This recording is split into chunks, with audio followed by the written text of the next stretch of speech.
দেশে যাবে অন্যায়, আপোষটা সংগ্রাম, দালালি না রাজপথ, ক্ষমতা না জনতা, ক্ষমতা না জনতা। এই সারা বাংলাদেশে কোন নেত্রী আছে? এই হাতগুলো উপর উঠে বলতে হবে কোন নেত্রী আছে?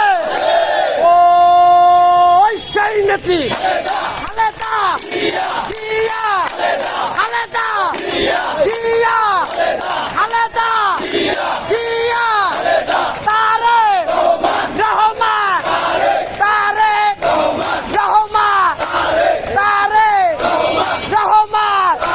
এই 16 নং ওয়ার্ডে কোন দল আছে? একসাথে বলতে হবে কোন দল আছে? ও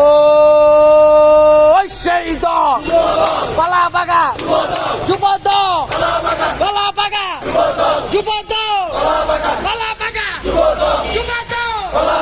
আসাদ ভাইয়ের ভয় না, রাজপথ ছাড়ি না, রাজপথ ছাড়ি না, আসাদ ভাইয়ের ভয় না, সুমন ভাইয়ের ভয় না, রাজপথ ছাড়ি না, রাজপথ ছাড়ি না, সুমন ভাইয়ের ভয় নাই। চাকরি আছে সুমন ভাই, ঘরে থাকার সময় নাই, ঘরে থাকার সময় নাই, চাকরিতে সুমন ভাই। আওয়ামী লীগের দালালেরা হুঁশিয়ার সাবধান, হুঁশিয়ার সাবধান, আওয়ামী লীগের দালালেরা একটা একটা লিগ দল, দইরা দইরা জবাই কর, দইরা দইরা জবাই কর, একটা একটা লিগ দল, একটা একটা লিগ দল, দইরা দইরা জবাই কর, দইরা দইরা জবাই কর, একটা একটা লিগ দল। দিয়েছি তো রক্ত, আরো দেব রক্ত, রক্তের বন্যা, দেশে যাবে অন্যায়, দেশে যাবে অন্যায়, রক্তের বন্যায়। চলছে লড়াই চলবে, খালেদা জিয়া লড়বে, চলছে লড়াই চলবে, চলছে লড়াই চলবে, খালেদা জিয়া লড়বে। লড়াই লড়াই লড়াই চাই, লড়াই করে বাঁচতে চাই, বাঁচতে হলে লড়তে হবে,